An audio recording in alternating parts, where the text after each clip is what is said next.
Good morning students. നമുക്ക് പ്രാർത്ഥിച്ചിട്ട് തുടങ്ങാം. ഇവിടെ ടീച്ചറിന്റെ സമീപം നിങ്ങൾക്ക് 2 ചാർട്ടുകൾ കാണാൻ സാധിക്കുന്നുണ്ട് അല്ലേ? അതുപോലെ തന്നെ കയ്യിൽ കുറേയധികം ബഹുഭുജങ്ങളുടെ രൂപങ്ങളും ഉണ്ട്. നമുക്ക് ചെയ്യേണ്ട പ്രവർത്തനം എന്താണെന്ന് വെച്ചാൽ ഈ 2 ചാർട്ടുകളിലുമായി ഈ ബഹുഭുജങ്ങളുടെ രൂപങ്ങൾ ഒട്ടിക്കണം. പക്ഷെ ഒട്ടിക്കുമ്പോൾ ഒരു നിബന്ധനയുണ്ട്. എന്താണെന്ന് അറിയണ്ടേ? ഒരേ ചാർട്ടിൽ ഒരേ പരപ്പളവ് വരുന്ന ബഹുഭുജങ്ങൾ മാത്രമേ ഒട്ടിക്കാൻ പറ്റുകയുള്ളൂ. നിങ്ങൾക്ക് എന്നെ ഒന്ന് സഹായിക്കാമോ? നമുക്ക് ഒന്നിച്ച് ചെയ്ത് നോക്കാം. ആദ്യം ടീച്ചർ ഈ രൂപം ഒന്നാമത്തെ ചാർട്ടിൽ ഒട്ടിക്കുന്നു. ഇതെന്ത് രൂപമാണ്? ഇതൊരു സമചതുരമാണ്. നീളവും വീതിയൊക്കെ തുല്യമായ ഒരു ചതുരമാണ്. അപ്പോൾ ഇത് ഒന്നാമത്തെ ചാർട്ടിൽ ഒട്ടിക്കുകയാണ്. ഇനി നമുക്ക് എന്തായിരിക്കും ചെയ്യേണ്ടത്? ഇതേ പരപ്പളവ് വരുന്ന ഏതെങ്കിലും രൂപങ്ങള് നമ്മുടെ കൂടെ ഉണ്ടോ എന്ന് നോക്കണം. അപ്പോൾ ഈ ചതുരം ഒന്ന് നോക്കിക്കേ. പ്രത്യക്ഷത്തിൽ നമുക്കൊന്നും തോന്നുന്നില്ല അല്ലെ? ഈ ചതുരത്തിനെ 2 ചതുരങ്ങളായി ഞാൻ നടുക്കൂടെ മുറിക്കുകയാണ്. നടുവിലൂടെ മുറിക്കുമ്പോൾ നമുക്ക് എന്ത് കിട്ടും? ഇതുപോലെ 2 ചതുരങ്ങൾ ലഭിക്കുന്നു. ഈ 2 ചതുരങ്ങൾ ഈ സമചതുരത്തിന്റെ മുകളിൽ ഒന്ന് വെച്ച് നോക്കിക്കേ. എന്താ കാണാൻ സാധിക്കുന്നത്? അവ കൃത്യമായിട്ട് ചേർന്നിരിക്കുന്നു. കൂടുതലോ കുറവോ ഒന്നും വന്നിട്ടില്ല. അപ്പോൾ അതിൽ നിന്ന് നമുക്ക് എന്ത് പറയാൻ സാധിക്കും? ഈ സമചതുരത്തിന്റെ അതേ പരപ്പളവാണ് നമ്മൾ രണ്ടാമതെടുത്ത ഈ ചതുരത്തിന്. അപ്പോൾ നമുക്ക് എന്ത് ചെയ്യാം? ഈ ചതുരവും ഒന്നാമത്തെ ചാർട്ടിൽ തന്നെ ഒട്ടിക്കാം. അപ്പോൾ ഒന്നാമത്തെ ചാർട്ടിൽ 2 രൂപങ്ങളായിട്ടുണ്ട്. ഇനി ടീച്ചർ അടുത്തത് വേറൊരു രൂപം എടുക്കുന്നു. ഇതെന്താണ്? ഇതൊരു ചതുരമാണ്. അപ്പോൾ ഈ ചതുരത്തിനെ നമുക്ക് ഒന്നാമത്തെ ചാർട്ടിൽ ഒട്ടിക്കാൻ പറ്റുമോ എന്നൊന്ന് പറഞ്ഞേ. Very good. നമുക്കിത് കാണുമ്പോൾ തന്നെ മനസ്സിലാകും ഒന്നാമത്തെ ചാർട്ടിൽ ഒട്ടിച്ച രൂപങ്ങളുടെ അത്രയും പരപ്പളം ഇതിനില്ല അല്ലെ? അതുകൊണ്ട് തന്നെ നമുക്ക് എന്ത് ചെയ്യാം? ഈ രൂപത്തിനെ, ഈ ചതുരത്തിനെ നമുക്ക് രണ്ടാമത്തെ ചാർട്ടിൽ ഒട്ടിക്കാം. ഇനി എന്തായിരിക്കും നോക്കേണ്ടത്? ഈ ചതുരത്തിന്റെ പരപ്പളവുള്ള ഏതെങ്കിലും രൂപം നമ്മുടെ കയ്യിൽ ഉണ്ടോ എന്ന് നോക്കണം. അവസാനമായിട്ട് ഒരു ത്രികോണം കൂടിയുണ്ട്. ഈ ത്രികോണത്തിന് ഈ ചതുരത്തിന്റെ പരപ്പളവ് ആയിരിക്കുമോ? നമുക്കൊന്ന് നോക്കാം. ഈ ത്രികോണത്തിന്റെ ഈ 3-ാം മൂല കണ്ടോ? 3-ാം മൂലയിൽ നിന്ന് പാദത്തിലേക്ക് ഒരു ലംബം വരച്ച് നമ്മളത് 2ആയിട്ട് കട്ട് ചെയ്യുകയാണെന്ന് വെച്ചോ. അപ്പോൾ നമുക്ക് എന്താണ് കിട്ടുന്നത്? വളരെ ശരിയാണ്. നമുക്ക് 2 ത്രികോണങ്ങൾ ഇതുപോലെ കിട്ടുന്നു. ഈ 2 ത്രികോണങ്ങളും കൂടെ നമുക്ക് എന്ത് ചെയ്യാം?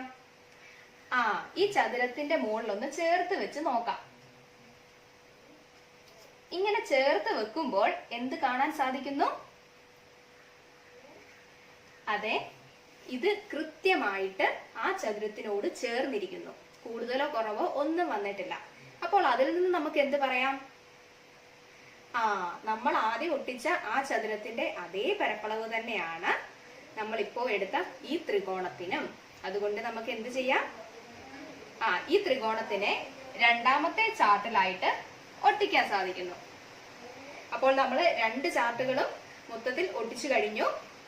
ഇനി ഈ പ്രവർത്തനത്തിൽ നിന്ന് നിങ്ങൾക്ക് എന്താണ് മനസ്സിലായത് എന്നൊന്ന് പറഞ്ഞേ. Very good. വിവിധ ബഹുഭുജങ്ങൾക്ക് ഒരേ പരപ്പളവാകാം എന്ന് നമുക്ക് ഈ പ്രവർത്തനത്തിൽ നിന്ന് മനസ്സിലായി. ഇനി ടീച്ചർ നിങ്ങളോട് വേറൊരു ചോദ്യം ചോദിക്കാൻ പോവുകയാണ്. 12 ചതുരശ്ര സെന്റിമീറ്റർ പരപ്പളവ് വരുന്ന ഒരു ചതുരം വരയ്ക്കണം. എങ്ങനെ വരയ്ക്കും? ഒന്ന് പറഞ്ഞു തന്നേ. Very good. നമുക്കറിയാവുന്ന ഒരു കാര്യമുണ്ട്. ചതുരത്തിന്റെ പരപ്പളവ് സമം നീളം ഗുണനം വീതിയാണ്, അല്ലെങ്കിൽ L ഗുണനം B എന്നാണ് പറയുന്നത്. അപ്പൊ ഇവിടെ നമുക്ക് എന്താണ് തന്നിരിക്കുന്നത്? ചതുരത്തിന്റെ പരപ്പളവ് 12 ചതുരശ്ര സെന്റിമീറ്റർ ആണ് എന്ന് പറഞ്ഞിട്ടുണ്ട്. അപ്പോൾ നമുക്ക് എങ്ങനെ എഴുതായിരിക്കും? നീളം ഗുണനം വീതി സമം 12 ചതുരശ്ര സെന്റിമീറ്റർ എന്ന് എഴുതാം. അപ്പോൾ നമുക്ക് അതിൽ നിന്ന് നീളവും വീതിയും കണ്ടുപിടിക്കാൻ സാധിക്കുമോ? എങ്ങനെ കണ്ടുപിടിക്കാം? നീളം ഗുണം വീതി സമം 12 ആകുന്ന തരത്തിൽ നീളവും വീതിയും കണ്ടുപിടിക്കുക. വേറൊരു രീതി പറഞ്ഞാലോ? ശരിയാണ്. ഏതെല്ലാം രണ്ട് സംഖ്യകളുടെ ഗുണനഫലമാണ് 12 വരുന്നത് എന്ന് നോക്കിയാൽ മതി. ഒന്ന് പറഞ്ഞേ, ഏതൊക്കെ സംഖ്യകളെ ഗുണിച്ചാലാണ് നമുക്ക് 12 വരുന്നത്? Very good. നമുക്കറിയാം 4 ഗുണം 3 സമം 12 ആണ്. 6 ഗുണനം 2 സമം 12 ആണ്. അതുപോലെ തന്നെ 12 ഗുണനം 1 സമം 12 ആണ്. ഇതിൽ ഒന്നാമത്തെ കാര്യം എടുത്ത് നോക്കിയാലോ? 4 ഗുണനം 3 സമം 12 എന്ന് പറയുമ്പോൾ നീളം ഗുണനം വീതി സമം 12 എന്നുള്ള സ്ഥാനത്താണ് വന്നത്. അപ്പോൾ നമുക്ക് എന്ത് ചെയ്യാം? 4 സെന്റിമീറ്റർ നീളവും 3 സെന്റിമീറ്റർ വീതിയുമുള്ള ഒരു ചതുരം വരച്ചു കഴിഞ്ഞാൽ അതിന്റെ പരപ്പളവ് 4 ഗുണനം 3 സമം 12 ചതുരശ്ര സെന്റിമീറ്റർ ആയിരിക്കും. ഇനി രണ്ടാമത്തെ കേസിലോ? 6 ഗുണനം 2 സമം 12 എന്ന് പറയുമ്പോൾ 6 സെന്റിമീറ്റർ നീളവും 2 സെന്റിമീറ്റർ വീതിയുമുള്ള ഒരു ചതുരം വരച്ചാൽ അതിന്റെ പരപ്പളവും 12 ചതുരശ്ര സെന്റിമീറ്റർ ആയിരിക്കും. ഇനി അവസാനത്തെ കാര്യം ഒന്ന് പറഞ്ഞേ. ശരിയാണ്. 12 സെന്റിമീറ്റർ നീളവും 1 സെന്റിമീറ്റർ വീതിയുമുള്ള ചതുരം വരച്ചാൽ അതിന്റെ പരപ്പളവ് 12 ഗുണനം 1 സമം 12 ചതുരശ്ര സെന്റിമീറ്റർ ആയിരിക്കും. അപ്പോൾ ഈ പ്രവർത്തനത്തിൽ നിന്ന് നമുക്ക് 3 വ്യത്യസ്ത ചതുരങ്ങൾ കിട്ടി അല്ലേ? ഇനി ടീച്ചർ വേറൊരു കണ്ടീഷനും കൂടെ പറയുകയാണ്. 12 ചതുരശ്ര സെന്റിമീറ്റർ ഉള്ള ഒരു ചതുരം വരയ്ക്കണം. അതിന്റെ ഒരു വശം 8 സെന്റിമീറ്റർ കൂടി ആകണം. എങ്ങനെ വരയ്ക്കും? ഇവിടെ നമുക്ക് നീളം 8 സെന്റിമീറ്റർ എന്ന് എടുക്കാം. പരപ്പളവ് 12 സെന്റിമീറ്റർ ആണ് എന്ന് തന്നിട്ടുണ്ട്. അപ്പോൾ നമുക്ക് അറിയാവുന്ന കാര്യത്തിൽ, അതായത് നീളം ഗുണനം വീതി സമം പരപ്പളവ് എന്നുള്ള കാര്യത്തിൽ ഈ 8ഉം 12ഉം കൂടെ ഇട്ട് നോക്കിയാൽ എങ്ങനെ എഴുതാം? 8 ഗുണനം വീതി സമം 12. അതിൽ നിന്ന് വീതി കണ്ടുപിടിക്കാമോ? Very good. നമുക്ക് ഗുണിക്കാനും ഹരിക്കാനൊക്കെ അറിയാം അല്ലേ? അപ്പോൾ 8നെ ഏത് സംഖ്യ കൊണ്ട് ഗുണിച്ചാലാണ് 12 കിട്ടേണ്ടത് എന്ന് നോക്കുക. അല്ലെങ്കിൽ ആ സംഖ്യ കണ്ടുപിടിക്കാനായിട്ട് 12നെ 8 കൊണ്ട് ഹരിക്കുക. ഇവിടെ ഗുണനമായിട്ട് കിടക്കുന്ന 8 സമത്തിന്റെ അപ്പുറത്ത് ചെല്ലുമ്പോൾ ഹരണമാകും. അത് നമുക്ക് കാൽക്കുലേറ്റ് ചെയ്ത് നോക്കാൻ അറിയാം അല്ലേ? അങ്ങനെ ചെയ്യുമ്പോൾ എത്രയും ഉത്തരം കിട്ടിയതെന്ന് പറഞ്ഞേ. Very good. 1.5 സെന്റിമീറ്റർ എന്ന് കിട്ടുന്നു. അപ്പോൾ നമുക്ക് കിട്ടേണ്ട ചതുരത്തിന്റെ നീളവും വീതി എത്രയാണെന്നോട് പറഞ്ഞേ. 8 സെന്റിമീറ്റർ നീളവും 1.5 സെന്റിമീറ്റർ വീതിയുമുള്ള ഒരു ചതുരം നമുക്ക് കിട്ടി. അപ്പോൾ ഈ രണ്ട് പ്രവർത്തനങ്ങളും കൂടെ ഒന്ന് ക്രോഡീകരിച്ച് നിങ്ങൾക്ക് എന്താണ് മനസ്സിലായെന്നൊന്ന് പറഞ്ഞേ. ശരിയാണ്. നമുക്ക് ഒരു പരപ്പളവ്, ഒരു കൃത്യം പരപ്പളവിൽ ചതുരം വരയ്ക്കണമെന്ന് പറഞ്ഞാൽ അതിന് പല സാധ്യതകളുണ്ട് അല്ലേ? പക്ഷെ അതില് ഏതെങ്കിലും ഒരു വശം ഇത്രയാകണമെന്ന് തന്നിട്ടുണ്ടെങ്കിൽ അത് ഒരു തരത്തിൽ മാത്രമേ വരയ്ക്കാൻ സാധിക്കത്തുള്ളൂ. ഇപ്പോൾ നമ്മൾ ചതുരത്തിന്റെ കാര്യമാണ് പറഞ്ഞത്. ഇനി ത്രികോണത്തിന്റെ കാര്യത്തിൽ ഈ മേൽപ്പറഞ്ഞ കാര്യങ്ങളൊക്കെ ശരിയാകുമോ എന്നൊന്ന് നോക്കിയാലോ? അപ്പോൾ എന്തായിരിക്കും ആദ്യമേ ചെയ്യേണ്ടത്? അതെ, ചതുരത്തിന്റെ കാര്യത്തിൽ ചെയ്തതുപോലെ തന്നെ 12 ചതുരശ്ര സെന്റിമീറ്റർ പരപ്പളവ് വരുന്ന ഒരു ത്രികോണം വരയ്ക്കുക. എങ്ങനെ വരയ്ക്കുമെന്നൊന്ന് ടീച്ചറിനോട് പറയാവോ? Very good. നമുക്കറിയാം ത്രികോണത്തിന്റെ പരപ്പളവ് സമം 2/1 ഗുണനം പാദം ഗുണനം ഉയരം, അഥവാ 2/1 ഗുണനം ബി ഗുണനം എച്ച്, ബേസ് ഹൈറ്റ് അല്ലെ? ഇത് നമ്മൾ കുഞ്ഞിലെ തൊട്ട് പഠിക്കുന്ന ഒരു കാര്യമാണ്. അപ്പോൾ ഇവിടെ നമുക്ക് എന്താകണമെന്നാണ് പറഞ്ഞിരിക്കുന്നത്? പരപ്പളവ് എന്ന് പറയുന്നത് 12 ചതുരശ്ര സെന്റിമീറ്റർ ആകണം എന്നാണ് പറഞ്ഞിരിക്കുന്നത്. അപ്പോൾ അങ്ങനെയാകുമ്പോൾ എന്തായിരിക്കും ചെയ്യേണ്ടത്? 2/1 ഗുണനം ബി ഗുണനം എച്ച് സമം 12 എന്നെഴുതാം. ഇതിനെ ഒന്ന് കുറച്ചുകൂടി ഒന്ന് സിംപ്ലിഫൈ ചെയ്ത് പറയാവോ? ഇവിടെ കിടക്കുന്ന ഇടത് സൈഡിൽ കിടക്കുന്ന 2/1 നമ്മൾ സമത്തിന്റെ അപ്പുറത്ത് കൊണ്ടുപോകുമ്പോൾ അത് ഗുണനം 2 ആകും. അപ്പോൾ ബി ഗുണനം എച്ച് സമം 12 ഗുണനം 2 സമം എത്രയാണ്? 24 എന്ന് കിട്ടുന്നു. ഇതിൽ നിന്ന് ബി വെച്ച് കണ്ടുപിടിക്കാവോ? യെസ്, നമുക്ക് കണ്ടുപിടിക്കാം. എങ്ങനെ കണ്ടുപിടിക്കും?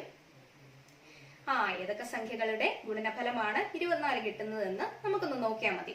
അതിലൊരു സാധ്യത ടീച്ചർ പറഞ്ഞു തരട്ടെ. നമുക്കറിയാം 6 ഗുണനം 4 സമം 24 ആണ്. അതുപോലെ തന്നെ അത് തിരിച്ചിട്ടാലോ? 4 ഗുണനം 6 സമം 24 തന്നെയാണ്. അപ്പോൾ ഇതിൽ നിന്ന് എന്ത് മനസ്സിലാക്കാം? ബേസ് 6 ആയിട്ടും ഉയരം എത്രയാണ്? 4 ആയിട്ടും വരുന്ന ത്രികോണങ്ങൾക്ക് പരപ്പളവ് 12 ചതുരശ്ര സെന്റിമീറ്റർ ആണ്. അതുപോലെ തന്നെ പാദം 4 സെന്റിമീറ്റർ, ഉയരം 6 സെന്റിമീറ്റർ വരുന്ന ത്രികോണങ്ങൾക്കും പരപ്പളവ് 12 ചതുരശ്ര സെന്റിമീറ്റർ ആണ്. ആ ത്രികോണങ്ങൾ എങ്ങനെയാ വരുന്നേ? എങ്ങനെ വരയ്ക്കുന്നതെന്നൊന്ന് പറഞ്ഞേ. നമ്മള് ഒന്നാമത്തെ കേസില് ആദ്യം 6 സെന്റിമീറ്റർ നീളത്തിൽ പാദം വരയ്ക്കുക. പിന്നെ 4 സെന്റിമീറ്റർ ഉയരത്തിൽ എന്താണ് ഒരു രേഖ കൂടെ വരയ്ക്കുക. അതാണ് നമ്മുടെ ത്രികോണത്തിന്റെ ഉയരം. ആ പാദത്തിൽ എവിടെ വേണമെങ്കിലും നമുക്ക് അടയാളപ്പെടുത്താം. എന്നിട്ട് ആ ഉയരത്തിന്റെ മേൽമൂല പാദത്തിന്റെ 2 മൂലകളുമായിട്ട് യോജിപ്പിക്കുമ്പോൾ നമുക്ക് ത്രികോണം പൂർത്തിയായിട്ട് കിട്ടുന്നു. അതുപോലെ തന്നെ രണ്ടാമത്തെ കേസിലോ വളരെ ശരിയാണ്. 4 സെന്റിമീറ്റർ നീളത്തിൽ പാദം വരയ്ക്കുന്നു, 6 സെന്റിമീറ്റർ ഉയരം പാദത്തിൽ എവിടെയെങ്കിലും അടയാളപ്പെടുത്തുന്നു. എന്നിട്ട് പാദത്തിന്റെ 2 മൂലകളും ഉയരത്തിന്റെ മൂലയുമായിട്ട് അടയാളപ്പെടുത്തി നമ്മൾ ത്രികോണം പൂർത്തിയാക്കുന്നു. അപ്പോൾ ഇത് ഇപ്പൊ പറഞ്ഞത് 2 സാധ്യതകൾ മാത്രമാണ്. മറ്റ് സാധ്യതകളെ പറ്റി നിങ്ങൾ തന്നെ ഒന്ന് ആലോചിച്ചിട്ട് അടുത്ത ക്ലാസ് ടീച്ചറിനോട് പറയണം. അപ്പോൾ 12 ചതുരശ്ര സെന്റിമീറ്റർ ഉള്ള ത്രികോണവും നമുക്ക് വ്യത്യസ്ത രീതിയിൽ വരയ്ക്കാമെന്ന് കണ്ടുപിടിച്ചു അല്ലേ? ഇനി ടീച്ചർ ഒന്നുകൂടെ ചോദിക്കുകയാണ്, 12 ചതുരശ്ര സെന്റിമീറ്റർ പരപ്പളവും ഒരു വശം 8 സെന്റിമീറ്ററും ആകുന്ന ത്രികോണങ്ങൾ എത്രയെണ്ണം വരയ്ക്കാം?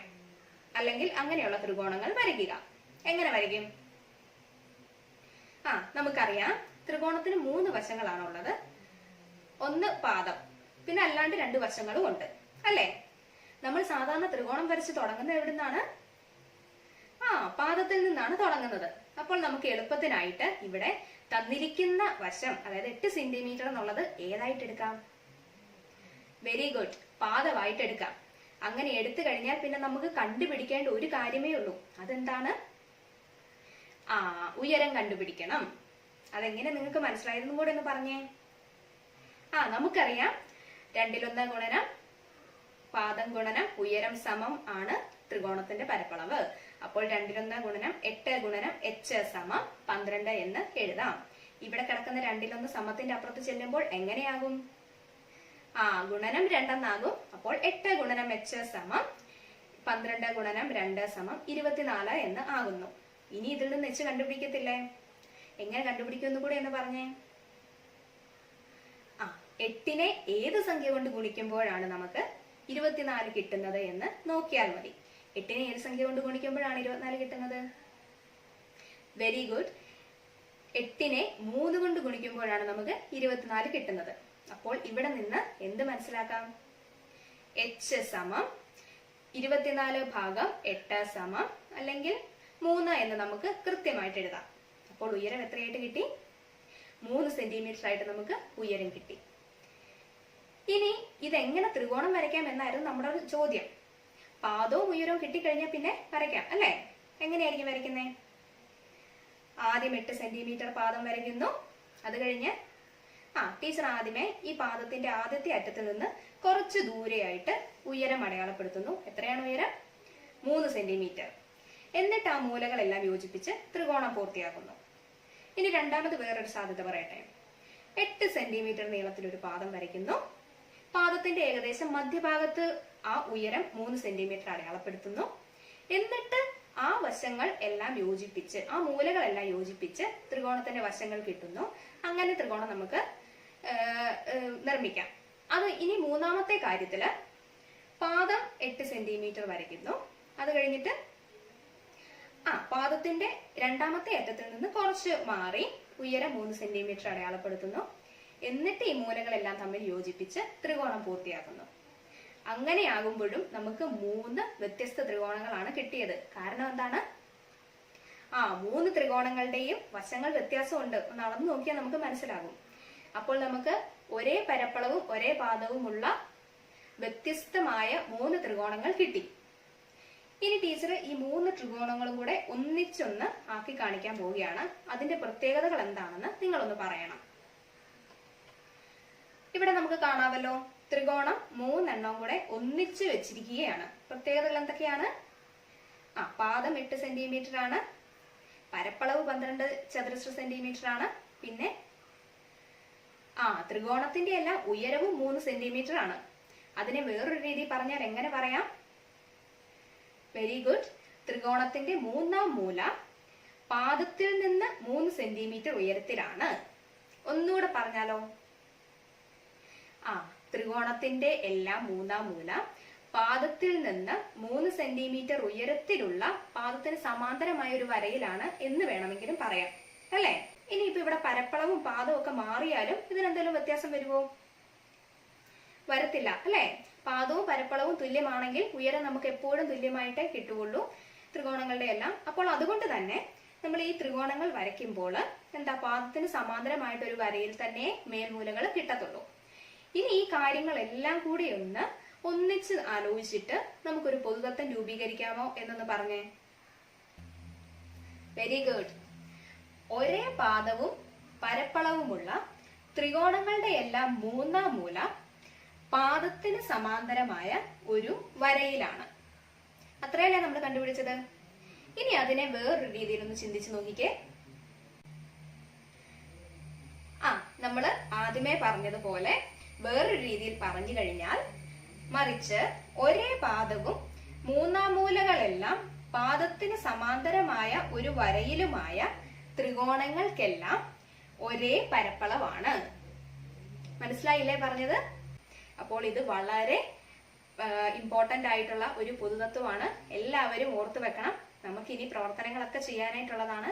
മനസ്സിലാക്കി തന്നെ മനസ്സിൽ വെക്കണം.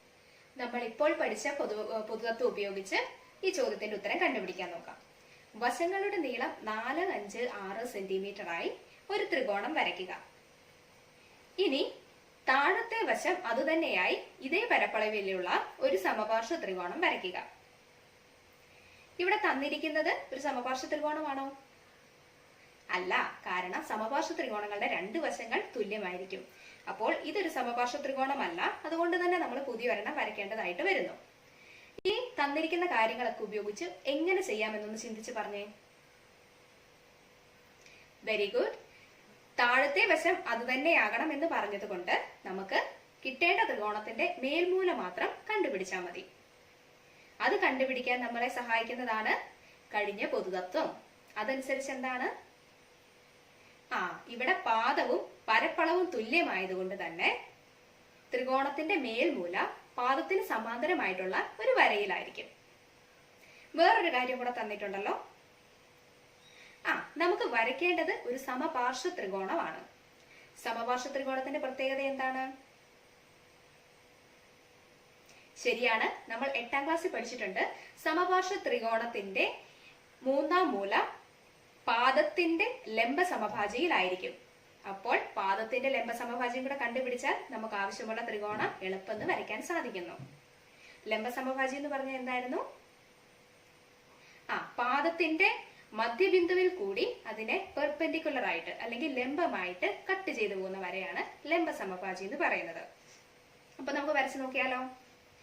ആദ്യം തന്നെ 6 സെന്റിമീറ്റർ നീളത്തിൽ പാദം വരയ്ക്കുന്നു. അത് കഴിഞ്ഞ് കോമ്പസിൽ 4 സെന്റിമീറ്റർ അടയാളപ്പെടുത്തി ചാപം വരയ്ക്കുന്നു. 5 സെന്റിമീറ്റർ അടയാളപ്പെടുത്തി ചാപം വരയ്ക്കുന്നു. ആ ബിന്ദുക്കൾ തമ്മിൽ കൂട്ടി മുട്ടിച്ച് നമ്മൾ ത്രികോണം പൂർത്തിയാക്കുന്നു. ഇനി അടുത്തതായിട്ട് എന്തായിരുന്നു ചെയ്യേണ്ടത്? പാദത്തിന് സമാന്തരമായിട്ട് ഒരു രേഖ വരയ്ക്കണം ആ മേൽമൂലയിൽ കൂടി. അതും വരച്ചു. ഇനി അടുത്തതോ? ലംബ സമഭാജി വരയ്ക്കണം. ഏത് വശത്തിനാണ്? 6 സെന്റിമീറ്റർ നീളമുള്ള വശത്തിന് ഒരു ലംബ സമഭാജി കൂടി വരയ്ക്കണം. അതെങ്ങനെയാണ്?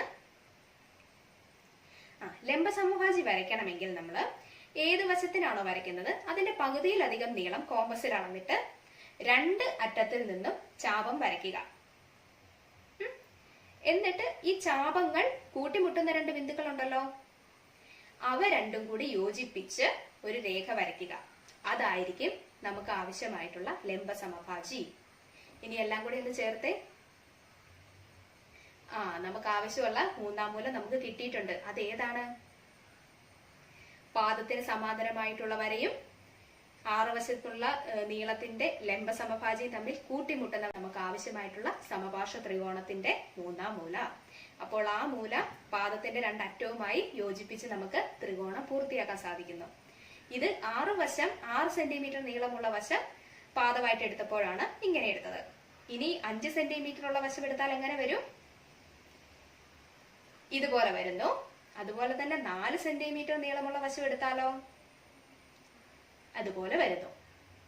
അപ്പോൾ നമ്മൾ ഈ പൊതുതത്വം എങ്ങനെയാണെന്ന് പഠിച്ചു, അത് ഉപയോഗിക്കുന്നത് എങ്ങനെയാണെന്ന് പഠിച്ചു. ഇതെല്ലാം ഓർത്തു വെക്കണം, വളരെ ഇമ്പോർട്ടന്റ് ആണ്. അപ്പോൾ ഇതുപോലെ തന്നെ ചെയ്യാനായിട്ട് ഒരു ഹോംവർക്ക് ക്വസ്റ്റ്യനും കൂടി ഉണ്ട്. ചോദ്യം എല്ലാവരും എഴുതിയെടുക്കുക. വശങ്ങളുടെ നീളം 4, 5, 6 സെന്റിമീറ്റർ ആകുന്ന ഒരു ത്രികോണം വരയ്ക്കുക. ഇതേ പരപ്പളവുള്ളതും താഴത്തെ വശം ഇത് തന്നെയും ഇടതുവശം 7 സെന്റിമീറ്ററും ആകുന്ന മറ്റൊരു ത്രികോണം വരയ്ക്കുക. എല്ലാവർക്കും ചെയ്യാൻ പറ്റുന്നതേ ഉള്ളൂ. അടുത്ത ക്ലാസ്സിൽ ചെയ്തുകൊണ്ട് വരണം. നമുക്ക് അടുത്ത ക്ലാസ്സിൽ കാണാം. താങ്ക്